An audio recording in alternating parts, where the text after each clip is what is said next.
الذي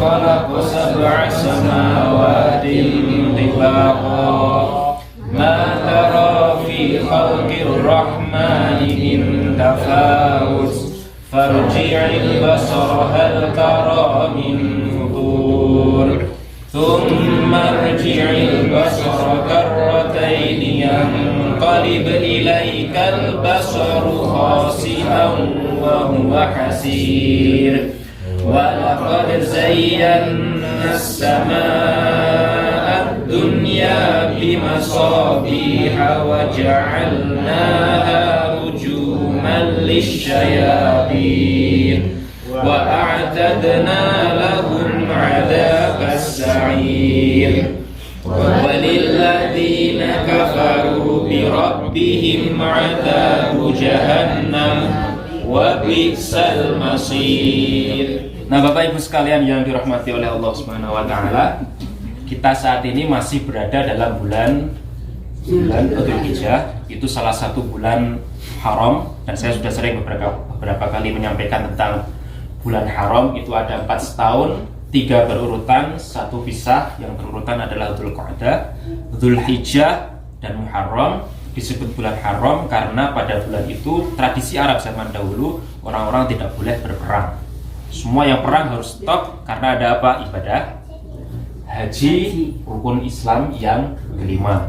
Karena ini merupakan rukun Islam yang kelima, saya ingin mengajak misalnya dari Bapak Ibu sekalian, kalau yang sudah berhaji alhamdulillah berarti sudah memenuhi rukun Islam yang kelima. Kalau belum, mari sama-sama berniat untuk bisa berhaji. Kalau belum mendaftar, ya mendaftar. Saya dengar kalau di Amerika di sini lebih cepat daripada di Indonesia, betul tidak? Saya daftar di Indonesia, saya sebelum berangkat ke sini itu daftar di Indonesia di Jogja, itu ngantrinya 25 tahun. Tapi semoga saat itu saya masih dikaruniai umur dan masih bisa jalan, masih bisa berangkat ke sana. Saya daftar usia 30 sebelum berangkat ke sini, berarti kemungkinan usia 55 bisa. Yang di tempat lain yang sekarang sudah ada yang 40. Di Malaysia saya dengar bahkan sampai 140 tahun, betul? Kalau tidak keliru begitu.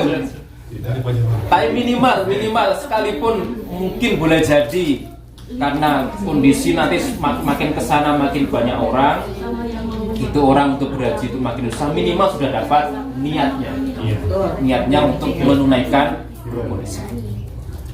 Nah, di bulan haji ini saat ini pada ini Dzulhijjah. Sekarang tanggal berapa? Dzulhijjah tanggal berapa? Sekarang tanggal 13. Ya kan, karena hari Rabu itu 10 Dzulhijjah. Terus kemudian Rabu, Kamis, Jumat, Sabtu berarti 13 Dzulhijjah, dan sekarang ini hari terakhir kalau masih mau berkurban. Kalau bukan waktu.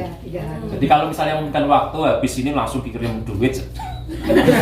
Langsung nyembelih, langsung berikan kalau waktunya cukup ya. Ini kesempatan terakhir untuk bisa berkurban karena ini hari terakhir. Berarti dan takbirannya yang terakhir ini atau besok? Terakhir nanti asar itu terakhir. Sekarang masih takbir, tapi bedanya kalau antara takbir Idul Adha dengan takbir Idul Fitri, kalau Idul Fitri itu 1 malam suntuk, Idul Adha lanjut sampai setiap sholat fardu selesai. Sholat fardu itu takbir minimal 3 kali. Nah, karena sebenarnya Idul Adha itu dirayakan 4 hari, betul tidak? Sementara Idul Fitri itu aslinya cuma satu hari. Baru tahun ini saja pemerintah di Indonesia itu memanjangkan libur Idul Adha-nya sampai 4 hari. Sebelumnya berapa? 1 hari saja kan? Iya. Karena sebenarnya aslinya dulu sebelum Islam itu datang ke Nusantara, karena kalau orang-orang di Nusantara itu nanti banyak punya kreativitas menambah-nambahi. Kalau di tradisinya awalnya itu yang lebih besar perayaannya itu adalah Idul Adha, bukan Idul Fitri. Idul Fitri itu kalau di Nusantara lebih besar karena ada budaya mudik, betul tidak? Mudik. Kalau di Singapura, Malaysia nyebutnya apa? Mudik juga. Mudik. mudik kurang tahu itu artinya apa. Salah satu yang kadang-kadang dicocok-cocokkan itu karena kembali ke udik. Mudik karena udik itu kan desa. Singapura nggak ada mudik. Jadi eksodus besar-besaran begitu.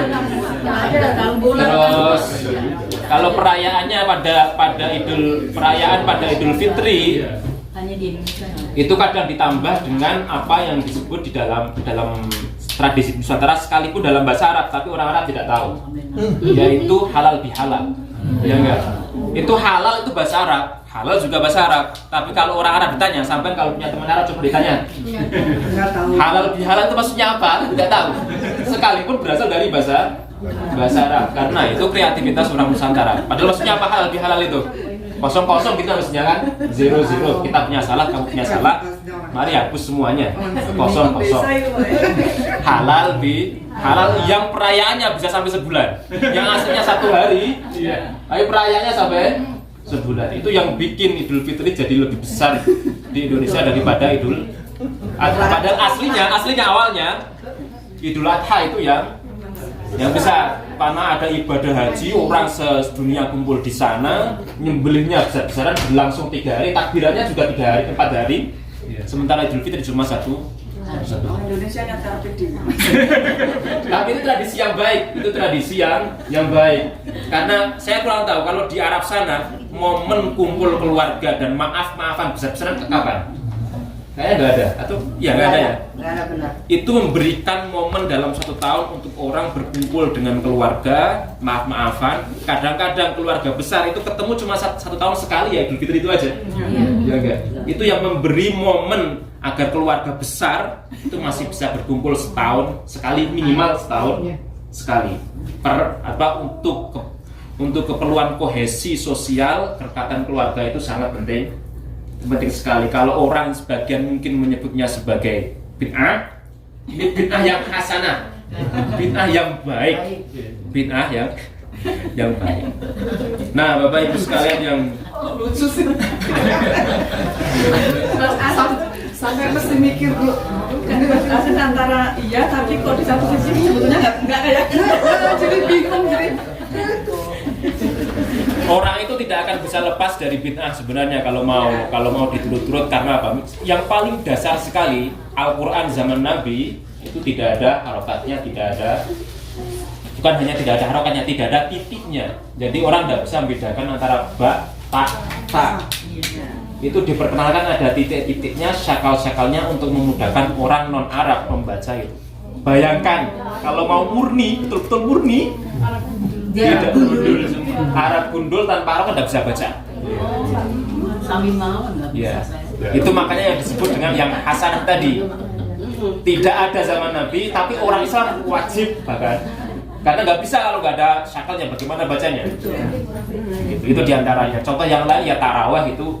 Tarawih zaman Nabi itu tidak pernah berjamaah sampai 1 bulan full khatam Al-Quran, tidak pernah. Itu baru ada sejak zaman Khalifah kedua Umar bin Khattab. Itu diantara contoh yang hasanah, yang baik.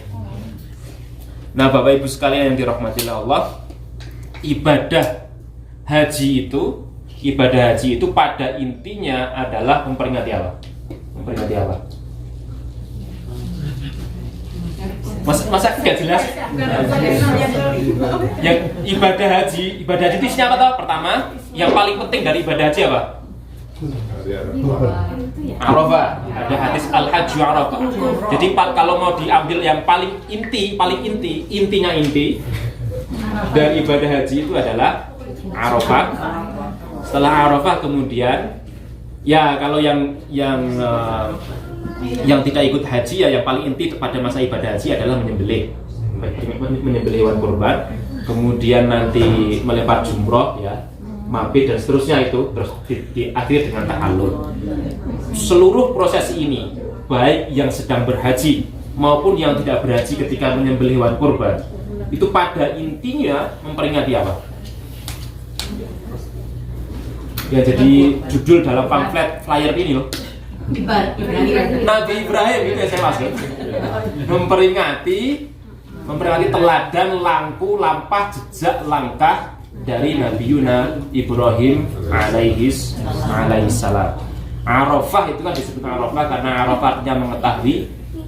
Pada momen itulah Nabi Ibrahim mengetahui bahwa apa mimpi yang beliau terima itu adalah untuk mengorbankan putranya, merupakan wahyu dari Allah Subhanahu wa taala.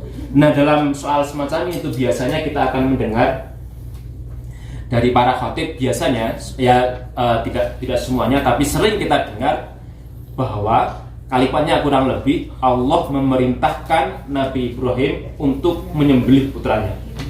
Sering kita dengar gitu nggak? Kalimatnya sebenarnya agak terlalu keras karena ada kata-kata menyembelih anaknya. Allah memerintahkan Ibrahim untuk menyembelih anaknya. Nah, pada kesempatan kajian kali ini saya ingin mengajukan pandangan bahwa tidak berbeda dengan ini, pada esensinya sama, tapi sebaiknya kita tidak menggunakan bahasa-bahasa yang sevulgar itu. Tidak menggunakan bahasa menyembelih anak, itu terlalu vulgar. Alasannya karena apa? Karena kalau kita membandingkan narasinya dengan narasi yang persis ada di dalam Al-Quran, itu tidak ada kata-kata Allah memerintahkan Ibrahim untuk menyembelih putranya. Nah, agar kita bisa mengapresiasi ini, dan ini kita bisa bandingkan dengan narasi antara di dalam Al-Quran dengan yang ada di Alkitab atau Bible atau Torah. Kan cerita mengenai Ibrahim itu bukan hanya ada dalam Islam, tapi juga ada dalam agama Yahudi dan Kristen. Makanya agama Yahudi, Kristen, dan Islam itu kadang-kadang disebut dengan Abrahamic Faith. Pernah dengar ya? Abrahamic Faith. Nah, untuk membandingkannya, untuk mengapresiasi bagaimana bahasa Al-Quran itu dibuat dengan sangat hati-hati, delicate, subtle, itu kita bisa membandingkan narasi antara, pernah baca Bible belum sebelumnya? Nah, kalau belum, ini kesempatan untuk membandingkan sedikit saja. Kalau sampean pengen tahu bagaimana narasi dari Taurat itu menceritakan kisah Ibrahim, bisa kita buka misalnya kitab Kejadian, atau dalam bahasa Inggris itu Genesis. Kitab Kejadian pasal 20. Sampean boleh buka Google juga boleh kalau pengen. Di sana disampaikan, ini yang membedakan nanti ya.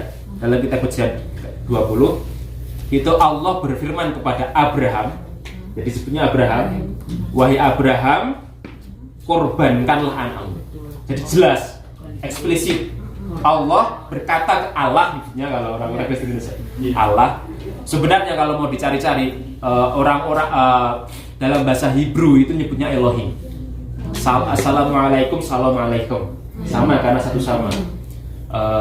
Kadang-kadang orang di Amerika itu Tuhannya orang Islam siapa? Allah kan. Itu berbeda dengan God kita. Padahal sebenarnya Yesus itu berbicara dengan bahasa apa? Ibrani. Bukan, Aramaik. Dan kata Tuhan dalam bahasa Aramaik itu Elohim. Sama dengan Allah. Nah, sama. Nah, Allah berkata kepada Abraham, sembahkanlah, korbankanlah anakmu, bawa dia ke gunung, nanti ikat di sana dan sembelihlah. Lalu begitu. Itu narasi di dalam Bible, dan di dalam Bible itu yang dikorbankan siapa? Ishak. Ishak. Terus yang ketiga, ini nanti yang akan membedakannya dengan Al-Quran. Ishak tidak dikasih tahu apakah mau dikorbankan atau tidak. Tahu-tahu pokoknya dibawa ke gunung, bawa kayu, terus diikat begitu, terus baru sadar bahwa Ishaklah yang mau dikorbankan.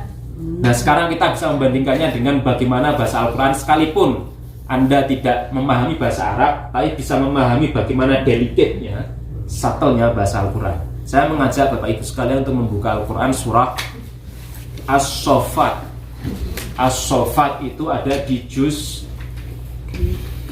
23, itu setelah surat Yasin pas. As-Saffat juz 23, surah ke-37. Ketemu surah As-Saffatnya ketemu? Ayat berapa? Ayat 100. Sebentar, ayat 101. Ayat 101. As-Saffat As-Saffat itu setelah surat Yasin pas, surat ke-37 Ayat 101. ayat 101. Oh.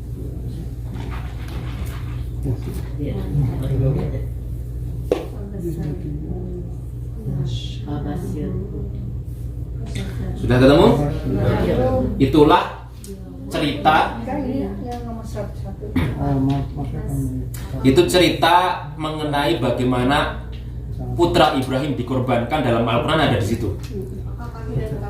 Pertama-tama kalimatnya bagaimana? Fabasyarnahu bihulamin halim. Kami beri kabar gembira kepada Ibrahim mengenai anak yang penyabar. Halim itu bisa diartikan penyabar, tabah, pemaaf.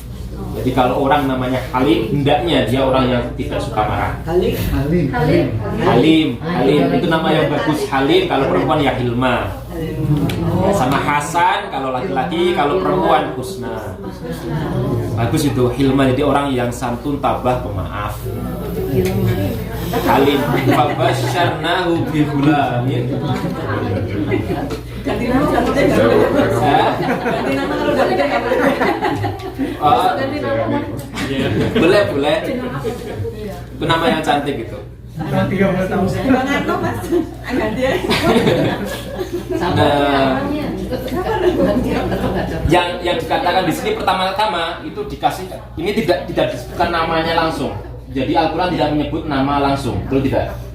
Itu karena kemudian maka beberapa penafsir itu berbeda pendapat. Ini siapa yang mau dikorbankan, Ishak atau Ismail? Sekalipun pendapat yang paling kuat mengatakan Ismail, bukan Ishak. Jadi ini berbeda sudah dengan asli Bible. Dan bisa dikatakan fabasyarnahu, kami beri kabar gembira. Mengapa disebut kabar gembira? Itu karena Nabi Ibrahim sampai tua, sampai sepuh itu tidak punya anak. Disebutkan dalam Al-Quran itu Nabi Ibrahim itu sampai usianya ajuz. Ajuz itu usia di atas 60. Istri beliau yang pertama Siti Said. Orang Nusantara menambahnya dengan Siti, sekalipun tidak ada kata Siti. Namanya Sarah, tapi orang Siti. Ketika menyebut Nabi pun tambahnya apa? Kanjeng Nabi. Siti Sarah dan Siti Hajar kan punya dua putra. Dari Siti Sarah itu putranya siapa?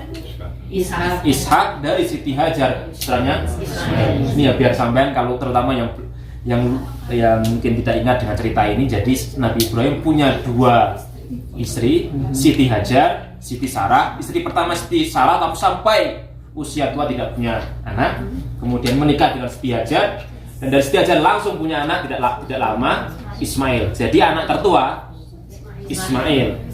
Nah, terus ceritanya cemburu karena terus kemudian Siti Hajar diminta pergi.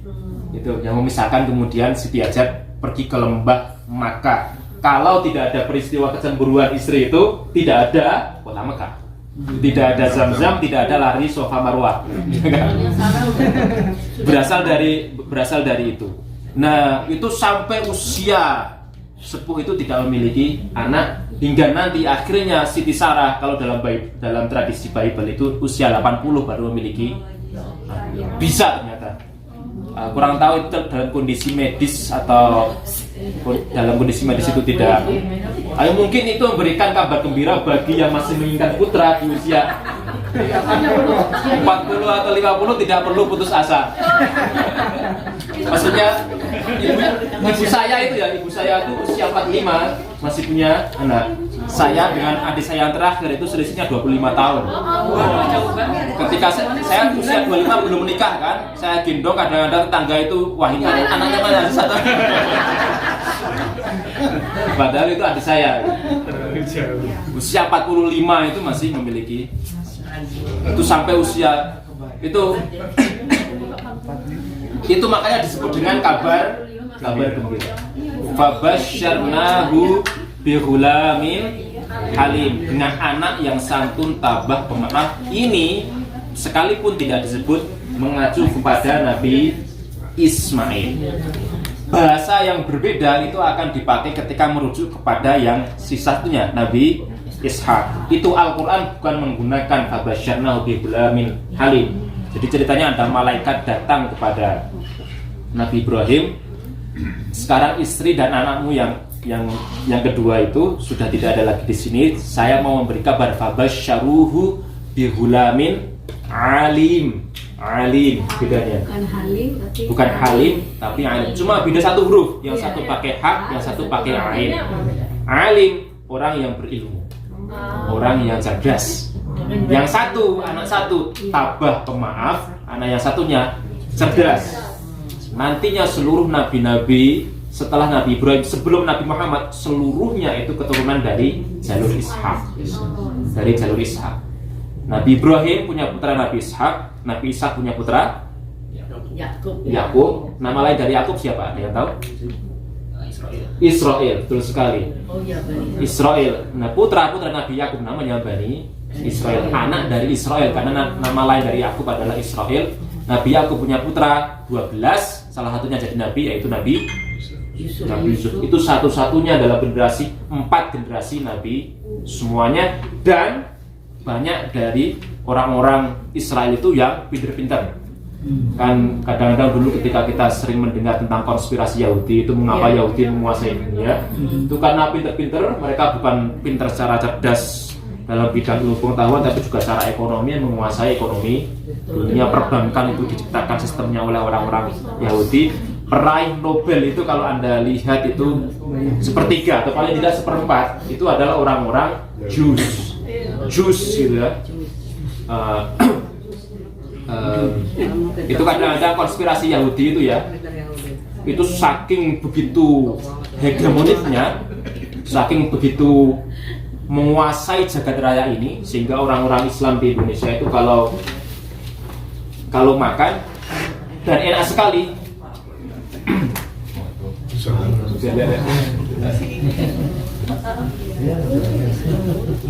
Nah, saya ulang lagi soal konspirasi Yahudi itu. Saking konspirasinya itu sangat hegemonik, sangat menguasai.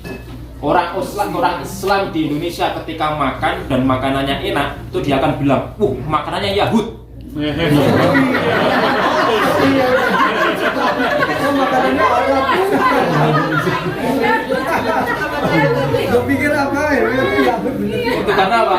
Itu karena saking Yahudi itu saking menguasai dunia. Makanannya Yahud. Kadang-kadang bahasa Inggrisnya Yahudi apa? Jus kan, makanya suka pada jus gitu. Gak ada hubungannya. Nah, sebentar. Soal Yahudi itu tadi, sebegitu banyaknya itu karena kembali kepada bahasa dalam Al-Quran, fabasyaruhu bihulamin alim, karena ceritanya adalah anak-anak dari Ishaq itu anak-anak orang yang berilmu, yang cerdas. Sementara dari Nabi Ismail itu anak-anak yang tabah, pemaaf, halim. Nah, itu akan tercermin nanti ceritanya dalam ayat selanjutnya. Bagaimana? Falamma balagha ma'hus sa'ya. Setelah sampai dewasa, itu pada waktu itu Nabi Ismail usianya baru 13 tahun. 13 tahun sudah dianggap dewasa, dan zaman itu biasa. Kalau Anda lihat misalnya Usamah bin Zaid itu menjadi pemimpin perang umat Islam itu usianya 16 tahun. Orang-orang zaman dulu karena tidak seperti zaman sekarang harus sekolah SD, SMP, SMA, S1, S2, itu dewasanya itu agak terlambat. Orang zaman dulu itu karena nggak ada sekolah segala, ditempa langsung dengan kerasnya kehidupan, dewasanya lebih cepat. Oh iya, betul. Betul tidak? Betul. Usamah bin Zaid itu sahabat Nabi jadi panglima perang usia 16. Kita masih belajar 9 tahun. Pernikahannya juga. Iya. Dan nikahnya muda-muda karena dewasanya lebih cepat. Pikir dewasanya lebih cepat. Iya. Orang-orang zaman sekarang karena masih harus sekolah itu lama, dewasanya lebih terlambat. Itu bahkan kalau Anda lihat sejarah Indonesia itu, Presiden pertama Indonesia Soekarno itu menikah usia 20, mendirikan PNI usia 28, Menteri Agama Indonesia yang pertama, bapaknya Gus Dur Kiai Abdul Wahid Hasyim, jadi Menteri Agama usia 28. Sudah jadi Menteri Agama. Dan maksudnya dewasanya itu masih sangat muda gitu loh. Orang-orang sekarang itu terutama makin kesini job opportunity itu makin menyempit. Usia 26-27, kalau di Indonesia itu masih banyak yang sekolah S2 karena setelah S1 susah cari kerja. Biar nggak dianggap nganggur, ya sudah S2 saja, minimal punya status mahasiswa. Statusnya bukan pengangguran. Gitu. Nah ini menunjukkan betapa usia semuda itu sudah dianggap dewasa. Itu Nabi Ismail. Qala ya bunayya inni ara fil manami anni adbahuka fangdur madza tara. Ini sebenarnya bahasa Arabnya bagus sekali. Tapi sekalipun tidak ngerti bahasa Arabnya, maknanya itu bisa dibandingkan dengan narasi di Bible. Anakku, ya bunayya inni ara fil manami, aku melihat dalam mimpi sesungguhnya aku mengorbankanmu atau menyembelihmu. Apa bedanya di sini dengan yang ada dalam Bible? Kalau narasinya, silakan. Narasinya mengorbankan. Yahud. Beda. Oh Yahud. Narasinya dalam Alkitab, Allah memerintah langsung, wahai Ibrahim, korbankan anakmu. Jelas ya? Tapi di dalam Bible, di dalam Al-Quran tidak ada kalimatnya Allah mengatakan wahai Ibrahim sembeli anakmu, nggak ada. Betul tidak? Kalimatnya bagaimana? Bukan mengorban, sama sebenarnya menyembeli juga, tapi kalimatnya adalah Nabi Ibrahim yang bermimpi menyembelih putra. Beda ya? Yang satu mengatakan bagaimana? Menyuruh Ibrahim korbankanlah atau sembelihlah. Terus kata sembelih itu terlalu keras. Korbankanlah anakmu. Tapi yang satu mengatakan bagaimana? Ibrahim bermimpi mengorbankan anaknya. Jelas perbedaannya. Itu diantara delikatnya bahasa Al-Quran. Karena itu tadi yang saya katakan di awal, seyogyanya kita tidak memakai bahasa-bahasa Allah memerintahkan Nabi Ibrahim untuk menyembelih anaknya. Kalau keras. Yang sesuai dengan Al-Quran adalah Nabi Ibrahim bermimpi menyembelih putranya. Terus fangdur madza tara, bagaimana pendapatmu? Ya, masih bertanya. Mimpinya aja itu 3 kali. Mimpi pertama, jangan-jangan ini mimpi bukan dari wahyu Allah tapi setan. Kedua masih belum yakin. Baru setelah ketiga berturut-turut pada hari Arafah. Makanya Arafah dikatakan hari mengetahui bahwa itu wahyu Allah, mulai yakin ini mungkin wahyu dari Allah. Itu pun masih tanya lagi kepada putranya. Betul tidak? Iya. Santun sekali cara menyampaikannya. Ini berbeda dengan dalam Alkitab. Ishak itu dalam Alkitab, dalam Bible atau Torah tidak dikasih tahu ketika mau dikorbankan. Tapi dalam Al-Quran dikasih tahu fangdur madza tara, bagaimana menurut pendapatku. Tanya dulu. Dan kemudian bagaimana jawaban Ismail? Qala ya abatif al ma tu'mar, wahai ayahku, lakukanlah apa yang engkau diperintahkan untuk melakukannya. Konfirmasi bahwa itu adalah wahyu datang dari mana? Putranya. Dari putranya yang mengatakan bahwa itu wahyu adalah putranya. Dan putranya pun memberikan, kalau istilah zaman sekarang, konsen untuk mau dikorbankan. Betul tidak? Artinya ada ini yang delicate, itu yang membedakannya, yang membuatnya itu menakjubkan. Dan narasi dari Al-Quran adalah Ibrahim tidak semata-mata arogan langsung saya diperintah wahyu kamu harus sholat, kalau jangan kamu enggak. Itu Ibrahim itu saja harus beberapa kali mimpinya 3 kali baru yakin, pun itu masih minta pendapat putranya, dan putranya pun mau bersedia. If'al ma tu'mar. Pun ketika mengatakan if'al ma tu'mar tidak mengatakan lakukanlah yang Allah perintahkan padamu, tidak. Lakukanlah apa yang engkau diperintahkan. Artinya kalimatnya kalimat pasif, tidak menisbatkannya kepada Allah secara langsung, eksplisit tidak. Kelihatan ya. Terus satajiduni insyaallahu minas sabirin. Engkau akan mendapatiku insyaallah termasuk di antara orang-orang yang sabar. Ini berkaitan dengan sebelumnya ketika Nabi Ismail disebut sebagai hulamin halim, yang sabar, pemaaf. Insyaallah saya termasuk orang yang sabar, pemaaf, tabah. Ini agak berbeda dengan narasinya. Itu agak berbeda narasinya dengan putra keturunan dari Nabi Ishak, yaitu Nabi Musa. Nabi Musa mau belajar dengan Nabi Khidir. Ketika ditanya, kamu nanti tidak akan sabar belajar denganku karena kamu gak akan bisa langsung menerima apa yang aku sampaikan. Bagaimana kata Nabi Musa? Satajiduni insyaallahu sabiron wala a'silaka amron. Sesungguhnya engkau akan menemuiku sebagai orang yang sabar dan aku tidak akan mendurhakai perintahmu. Bedanya apa? Kalau Nabi Musa mengatakan aku orang yang sabar, terlalu yakin. Ya. Nabi Ismail mengatakan semoga aku termasuk di antara orang-orang yang sabar. Jadi orang yang sabar ada banyak, semoga aku termasuk di antara mereka. Ya. Nabi Musa mengatakan bagaimana? Saya orang yang sabar. Begitu ya, bedanya ya. Tapi mungkin itu bukan berarti kemudian Nabi Musa lebih rendah dari Nabi Ismail, karena lawannya itu adalah Fir'aun. Fir'aun maksudnya mau melawan seorang diktator. Nabi Musa itu kan orang yang kepar. Dalam narasi Alkitab itu bahkan disebutkan sedikit temperamen. Pernah itu marah kepada orang Kipti, orang Mesir. Sebenarnya tidak berniat untuk membunuhnya, tapi sekali pukul saja itu langsung meninggal orangnya. Saking karena orangnya Nabi Musa itu, betul tidak? Sebenarnya tidak berniat untuk membunuh. Nah itu satajiduni insyaallahu minas sabirin. Ada pariwara lewat, silakan.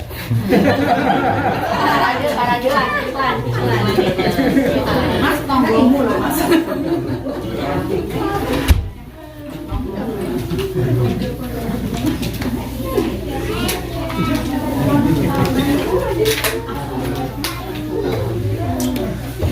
Sudah ya, mari kita lanjut lagi. Iya. Jadi disinilah kita bisa mengapresiasi bagaimana bahasa Al-Quran itu disampaikan dengan sangat santun. Yang membedakan ya. Nah itu cerita yang semacam itu sekali lagi hanya levelnya untuk para nabi, bukan untuk kita semuanya. Seyogyanya kita tidak menyampaikan. Marilah kita kemudian kalau dapat wahyu untuk mengorbankan putra kita sama-sama seteguh Nabi. Tidak level. Itu ya, itu karena masing-masing orang semakin dia tinggi level keimanannya, itu akan semakin tinggi pula ujian. Dan para nabi itu ujiannya bertubi-tubi.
Foto dan video.